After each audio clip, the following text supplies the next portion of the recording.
Welcome back, Golden Family, to the Black Love Channel, the Golden Love Channel, where we talk about freedom for foundational Black Americans. This is part 3 of my trilogy series, Minneapolis Police Department's Corruption. This is the conclusion of this 3-part series as we're going to move on to greater and better things, but this in and of itself is a very important narrative that needed to be discussed and needed to have some light shed on it. This is the final part of this trilogy. We will be wrapping things up, but this will be referenced in future videos for those who want to get caught up to speed, so to speak. Corruption in Minneapolis Police Department has been ongoing since its inception, and this is something that is rarely talked about, but not here. In the Black media, we talk about everything and we miss absolutely nothing. Now let's wrap this final part up. Unreformable. MPD 1967 to 2017. Now, of course, it's 2022, so we'll be talking about some more updated things like killing of George, the public lynching of George Floyd, but that'll be near the end. As the 1960s, came to a close, demands for police accountability grew louder, and city officials proposed to set a set of reforms in response. We all know where this is going.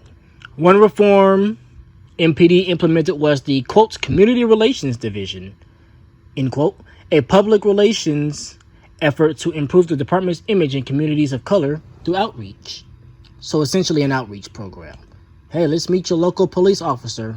I'm pretty sure they won't laugh in your face and then shoot you a week later.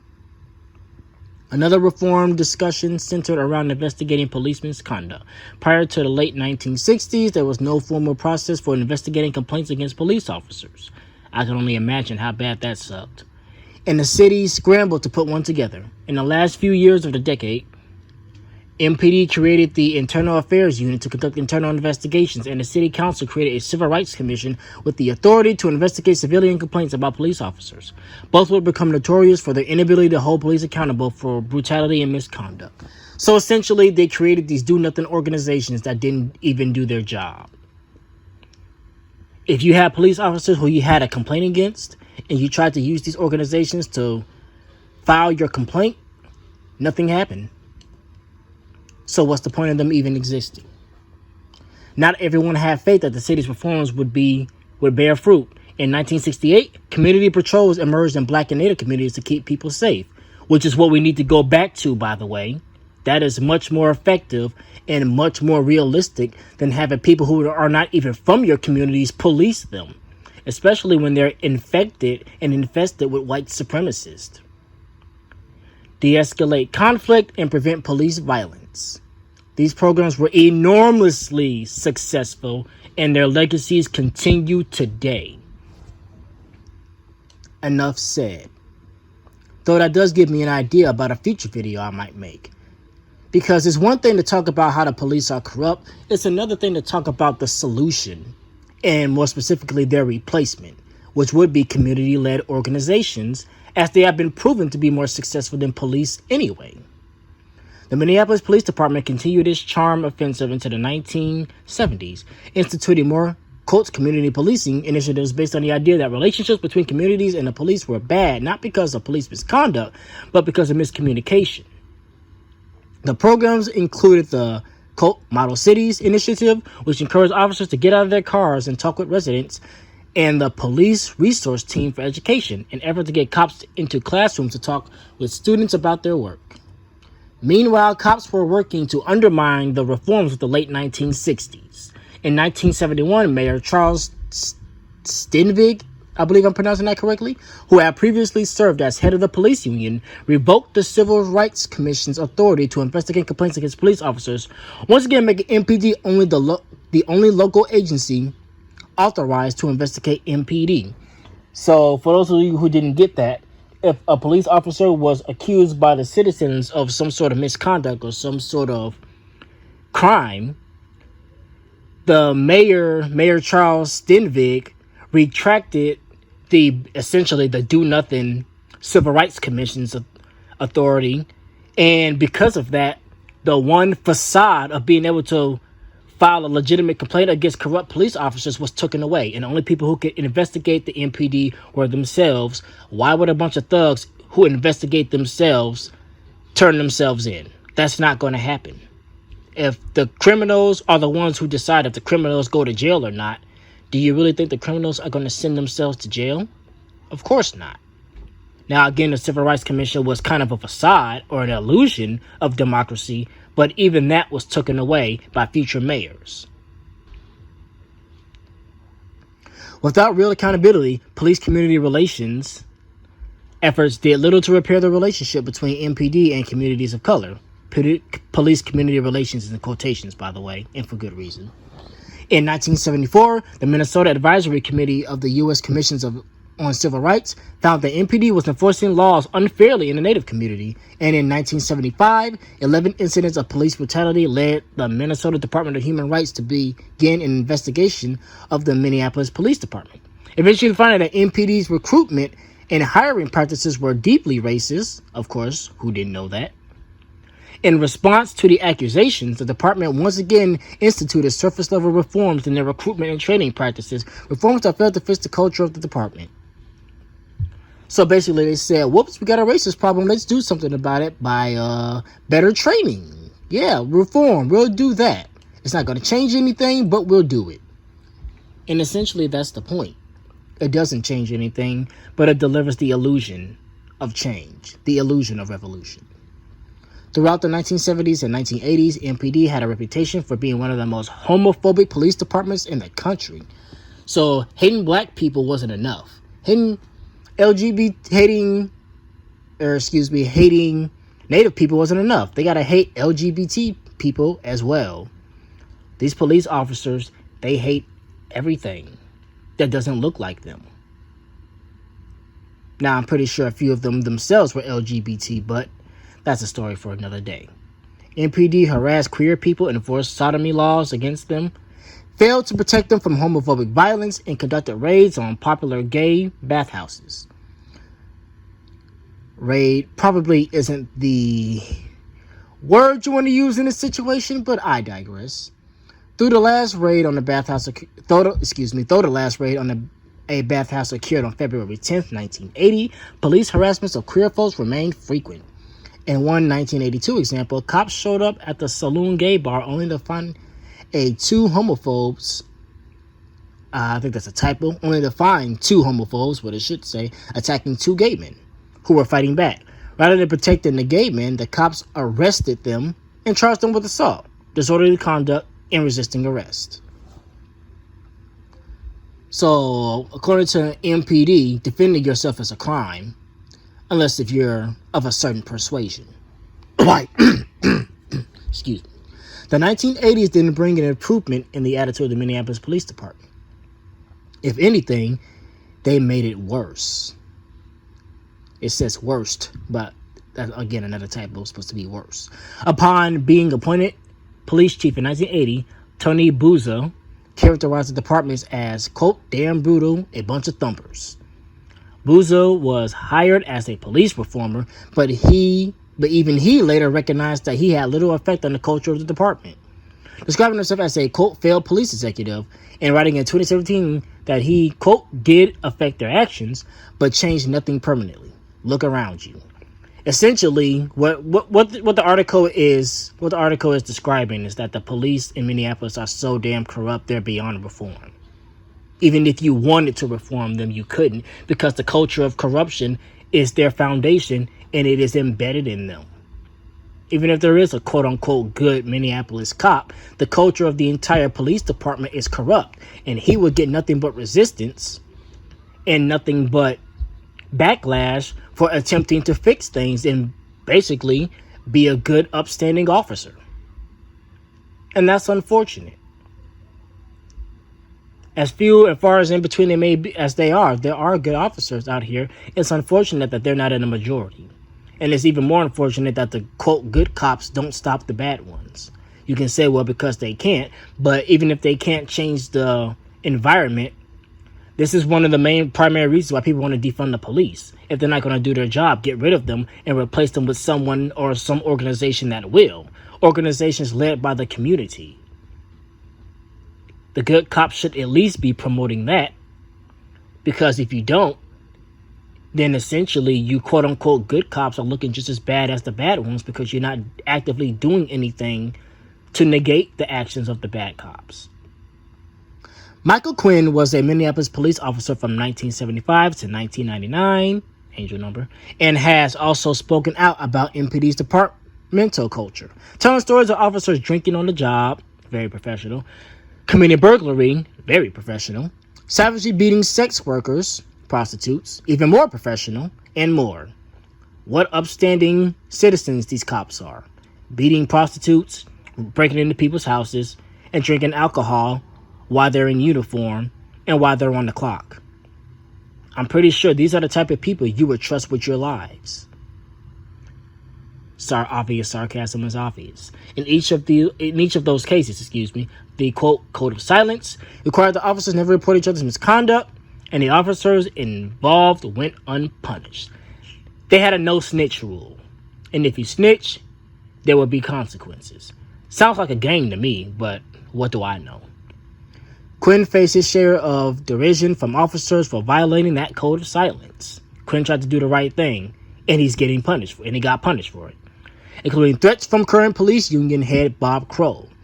As Tony Bozzle put it, the mafia never enforced its code of blood-sworn omerta with the ferocity, efficiency, and enthusiasm the police bring to the blue code of silence. Basically, he said the police were more on code when it came to not snitching than the mafia. And they enforced it more brutally than the mafia would. The police are beyond the game. They're just a crooked, wicked terrorist organization, especially up here in Minneapolis. By the end of the 1980s, the devastating wars on drugs and gang activity had led to increasingly militarized police departments being turned loose on communities of color. In 1989, this led to a number of tragedies at the hands of the Minneapolis Police Department. The brutal arrest of a group of black youth at an Embassy Suites downtown, and the deaths of black elders Lillian Weiss and Lloyd Smalley during a botched SWAT raid. That almost sounds like Amir Locke, doesn't it? The incidents led to a number of protests demanding police accountability, which led to the creation of the Civilian Review Authority, or the CRA, in 1990. The CRA fared no better than its predecessor, the Civil Rights Commission, and was ultimately ineffective in holding the officers accountable. The newly established Civilian Review Authority wasn't able to prevent a host of tragedies from happening throughout the 1990s as police continued to brutalize communities of color. In late 1990, police killed Tysell Nelson, a black 17-year-old, while he was running away from them, provoking a new round of protests and demands for reform. But the relationship between the police and the communities was about to get even worse. On September 25th, 1992, Metro Transit Police beat an elderly black man after he paid less than the full fare to ride a bus. Because that's reasonable. If somebody doesn't pay the full fare for the bus, instead of kindly talking to them or negotiating some sort of deal, you just beat them. Because that's what any civilized human being would do, isn't it? Late that night, a group of youth, furious about the man's treatment, ambushed and killed Minneapolis police officer Jerry Half. The police union took the opportunity to demand more money for drug enforcement and gang control, organizing rallies accusing the police chief, mayor, and city council of causing Half's death by being soft on crime. Because beating somebody for not paying their fare, that's being soft on crime. Everybody knows that. Beating the brakes off of somebody because they were 25 cents short on a Metro Transit bus, that's being soft on crime. Meanwhile, the black community was being terrorized. The investigation into Hoff's murder was swift and brutal, targeting many community members who had nothing to do with the shooting, of course. All of a sudden they know how to indict people when one of their fellow thugs are harmed. The black community wasn't the only community of color being attacked by MPD in the early 90s. Brutality against Native people was also frequent and horrifying. In one case, 2 passed out Native men were taken on a, quote, rough ride in a squad car's trunk in 1993. And in another case, that's, by the way, that's if that doesn't say mafia, I don't know what does. But to continue, in another case the same year, police officers working on a case at the Little Earth community, that's in South Minneapolis, shot a 16-year-old playing with a toy gun. Tamir Rice. Another case at Little Earth in 1994 led to community outrage when 2 MPD officers kidnapped an East African man and tried to extort $300 from him. Misogyny, of course, was also a major problem in the Minneapolis Police Department because we all know thugs have no respect for skin color, no respect for their elders, and damn sure no respect for women or themselves. In September 1994, Officer Michael Ray Parent was charged with felony kidnapping and third-degree sexual assault for forcing a woman to perform oral sex on him to avoid a traffic ticket. And remember the imbecile who earlier, the group of people who were saying the police were being too soft on crime?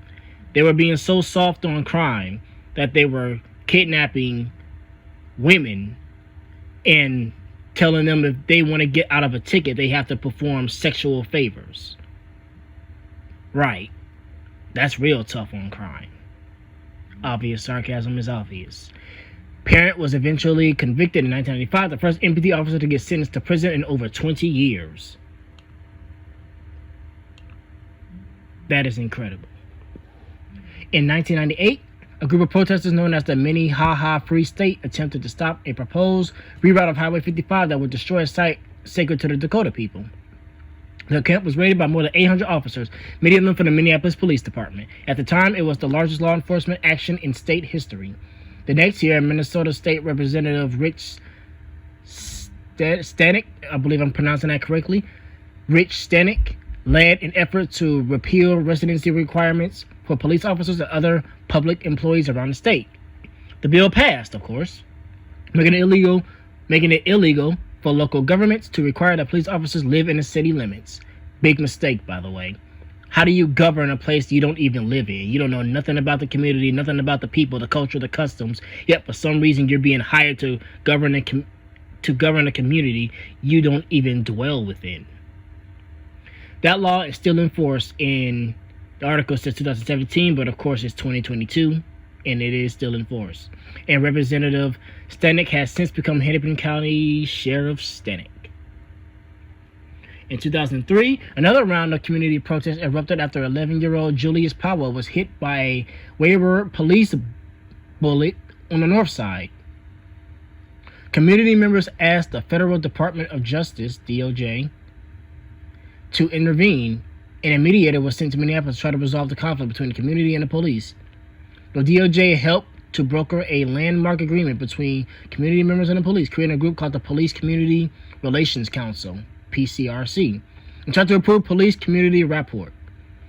Once again, all these institutions, what they're not getting correct is that they're trying to compromise with thugs, which you cannot do. Any sort of policy that is going to improve community police relations is going to be a policy that punishes police when they break the law, like any other group of people. Don't matter if you're white, black, woman, man, Asian, trans, gay, straight. If you commit a crime, you need to be punished. That's what we're missing here, and that's why all of these do-nothing organizations fail to yield results, because they don't attack the core issue. The police are committing crimes and not being punished. And when you're not punished for doing something wrong, you are emboldened, and you will keep doing it, and you will keep doing it, and you will ramp up the amount of effort that you're putting into it, and you will keep doubling and tripling down. You're not going to back down. You're going to keep doubling down. And your crime's going to get worse and worse because you're being punished less and less. To continue, in addition to creating the PCRC, the agreement also required that the police chief institute over 100 reforms in the department. Again, more police reform babble. That doesn't work. The PCRC was gradually undermined by the city and forced to disband against their will in 2008. At the time of the PCRC dissolution, more than 40 of the promised reforms remained incomplete.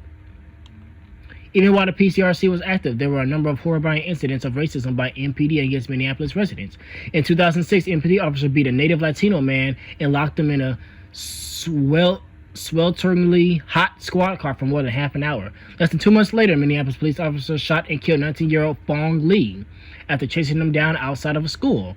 The officers maintained that Lee had been carrying a gun and posed a threat to officers, but evidence suggests that the gun was actually planted by MPD officers.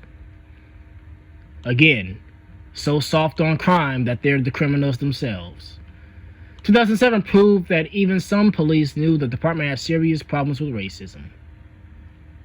Tell us something that we didn't know. That year, 5 black police officers, including current MPD chief Madaria Arradondo, sued the department for racial discrimination, demanding departmental reforms and hundreds of thousands of dollars. City ended up settling the lawsuit for $2 million and no reform requirements. So I'm pretty sure you guys get the gist. This is beyond corruption. This is beyond mafia style.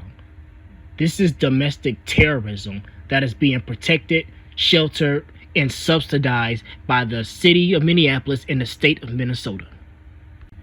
In December 2007, the police department showed their reckless disregard for the lives of Northside residents again, while officers mistakenly executed a, quote, no-knock raid on the house of an innocent Hmong family. 3 police officers were nearly killed when the father shot them with a shotgun, assuming they were burglars. Luckily, no one was seriously injured.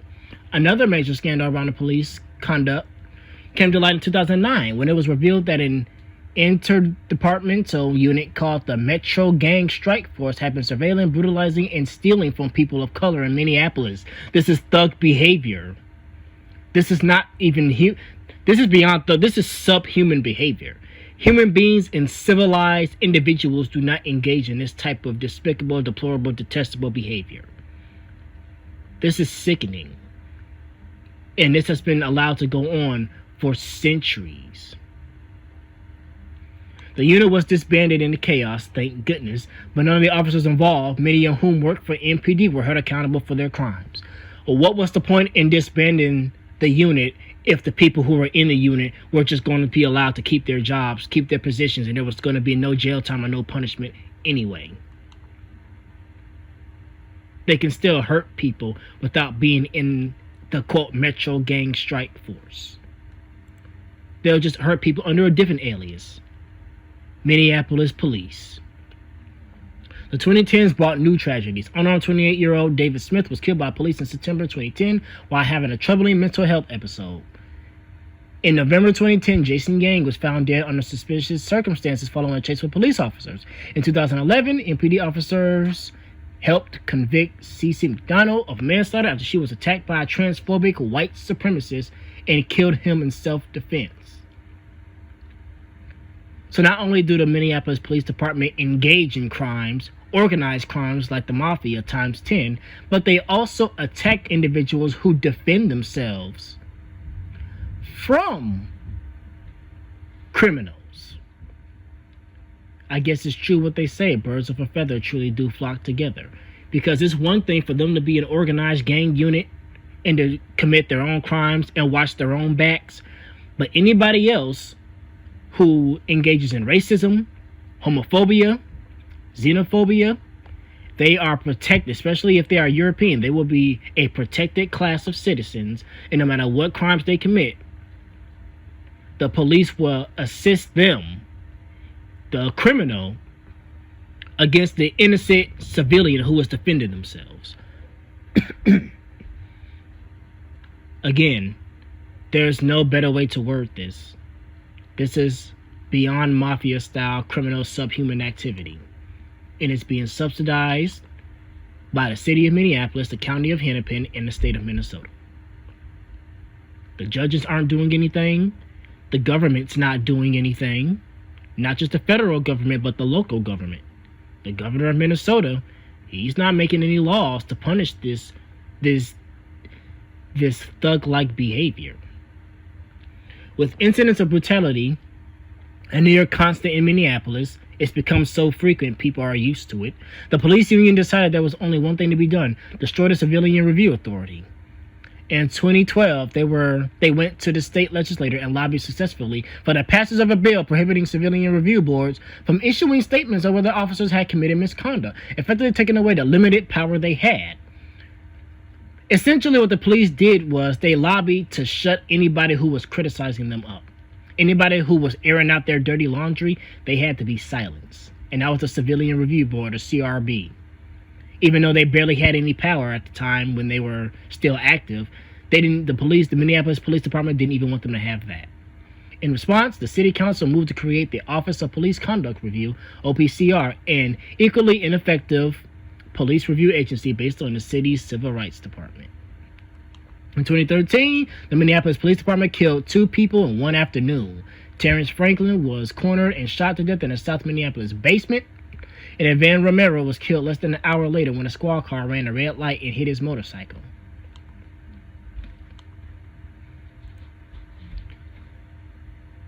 When a squad car ran a red light and hit his motorcycle. As if burglary, rape, misogyny, xenophobia, racism, and homophobia wasn't enough. Now they're breaking traffic laws as well. You can't even drive down the street without a police officer potentially taking your life. And no, that does not include a traffic stop. Meanwhile, MPD was undergoing a public relations makeover. I wonder how well that went. Mayor Betsy Hogues and Police Chief Janae Harteau, I believe I'm pronouncing that correctly, created yet another civilian oversight group, another useless organization that's probably not going to work. Newsflash, it didn't. The Police Conduct Oversight Commission, PCOC, and instituted a program called MPD 2.0, calling for officers to treat community members exactly like they would treat members of their family. Once again, I don't know how many times I have to say this, how many different ways or languages I have to say this in, I have to convey this in. The issue is not treating people, quote unquote, treating people right. They know how to treat people. The issue is not reform. You can't reform a white supremacist. The issue is punishment. The one thing that has not been tried is the one thing that would work.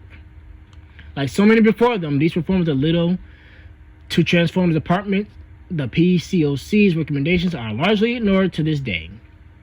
2014 saw one of the strangest moments in the history of the department. That year, Mayor Hogues was pushing for body cameras on officers as a solution to police misconduct. Body cams. Not punishment, body cameras. A plan that the police union hated. In an attempt to discredit her politically, they fed a story to local news station KSTP that she had been caught throwing gang signs and a photo with a community activist. In reality, the photo just showed the two pointing at each other. The story went viral, and millions around the country got a good laugh out of the absurdity of the claims. But once again, the police union had reminded an elected official of their considerable political power. The police didn't get what they want, so they flexed their political might. In 2015, Minneapolis police officers shot and killed Jamar Clark, an unarmed black man, while responding to a 911 call in North Minneapolis. In response, hundreds of community members occupied Plymouth Avenue outside of the 4th Precinct for 18 days. This was during the wintertime, the early wintertime, by the way, demanding the release of video footage of the incident and the prosecution of the officers involved. Massive mobilizations against police racism continued into 2016 when Philando Castile was also murdered by the Falcon Heights Police Department, prompting occupation of the street outside the governor's mansion. MPD's legacy of corruption, brutality, and murder continues in 2017. Early in 2017, a Minneapolis police officer shot and killed Justine Damon, an unarmed Australian woman, a European woman. She called 911 to report noises outside of her home. Officers were wearing body cameras, but the cameras had been activated, so the only account of the shooting were those of the police officers. Mayor Hogues demanded the resignation of Police Chief Harteau following the shooting, promoting Madario Arredondo to become the first black police chief in the department's history. But the history of policing in Minneapolis and across the country has taught us that it doesn't matter who's chief or even who runs the city. The police can't be controlled. The Minneapolis Police Department was built on violence, corruption, and white supremacy. Every attempt ever made to reform it or hold it accountable has been soundly defeated. The culture of silence and complicity in the department, along with the formidable political power wielded by the police union, will continue to preserve the status quo as long as we keep placing our faith in the reforms that have failed us for the last 150 years. That's a century and a half. It's time for us to face the reality. If we want to build a city where every community can thrive, we will have to build a city without the Minneapolis Police Department. And that's the end of the article. So closing thoughts. We all know what happened 2 years ago in the year 2020 with the murder of George Floyd, with the lynching, the public lynching, and the slow desecration of his life, the slow murder of an innocent man who the footage showed was listening to every order and every demand that the cops gave from start to the unfortunate last breath that he ever took. The riots that ensued were completely legitimate and justified. Now, if you, the listener, are listening to this and you think violence never solves anything, or you don't think the violence was the solution, then riddle me this. JFK said it himself. Those who make a peaceful solution inevitable, let me recorrect that. Those who make a peaceful resolution impossible make a violent revolution inevitable. And he was right. When groups of people have been abused for over a century and a half, and the state, the city, the county, and the federal government has done little to nothing to punish the individuals who are abusing the citizens, well, let's put it like this. If you disagree with how the world reacted when George Floyd was killed, then you're not a true patriot. Because that means you disagree with George Washington and the rest of this country's founding fathers who fought against themselves being mistreated and subjugated by a superior power back in the late 1700s. If it was good for them, there's no reason why it shouldn't be good for us now. What's good for the goose is good for the gander. You cannot abuse people for centuries and expect them not to retaliate when the laws do not do what they're supposed to do. Or should I say, when individuals who write the laws are supporting the crooked, corrupt individuals and they're not supporting the people, the citizens. The United States Constitution is supposed to protect the citizens from government overreach. It has failed to do that. And since it failed to do that, the citizens rose up and did it themselves. Now, this is not to justify looting or murdering innocent people. There will always be opportunists when there's chaos. Always. That is condemned to the furthest extent in which I can condemn it. But unfortunately, that is a part of war. And this is a war that the police are waging on the people. Not just in Minneapolis, but across the entire United States. And in many cases, across the entire planet. There are going to be casualties in war. There's going to be collateral damage in war as well, unfortunately. But the main issue is that the police have not been held to task and they have not been punished. If they were punished consistently, they would obey the law because there would be penalties for them not obeying the law. But the judges, the prosecutors, the district attorneys, the attorney generals, and the governor in the state of Minnesota, none of them are doing anything to punish or hold these police accountable. The only time they move is when the people rise up. They're supposed to move because that's their job, not because people have to riot in the streets to get them to do their job. If you have to protest outside of a governor's house or a lawmaker's house to get them to get off their behind and do what they are hired to do, serve the people, not a wicked, corrupt, subhuman department known as the Minneapolis Police, and then if that were the case, if you have to protest outside of their house to get those people to do what they're supposed to do and not support the bad guys, that's not a good sign. That means they are just as corrupt as the police, which is why they also need to go as well. Everybody who is complicit in this type of subhuman, demoralizing behavior needs to be swept out of office and needs to be replaced with a system of justice. Key word here, replaced. Because if you just defund the police without replacing them with a successful, well-funded apparatus, it's just going to be anarchy and chaos. Because it's going to leave a power vacuum. That's why any defund the police up here in Minnesota didn't work. Because lawmakers knew when they were writing that, or when it was proposed, that there was no substitute for it. So of course it wasn't going to pass. But if there was a well-funded, well-organized substitute something that's community led, like was described earlier in this article, which was very successful, obviously, that would pass. Everybody would be for defunding the Minneapolis police if their money and resources were given to the citizens where they could govern their own communities without the need of having a bunch of guns. Maybe as a last resort, but definitely not as a first resort. The Minneapolis Police Department needs to be punished, and it needs to be punished hard, as well as the judges who defend cops who kill innocent people who were law-abiding citizens, as well as the governors, lawyers, prosecutors, attorney generals, and of course, any other individuals on a federal level who also subsidize this behavior. This has gone on long enough. It needs to stop.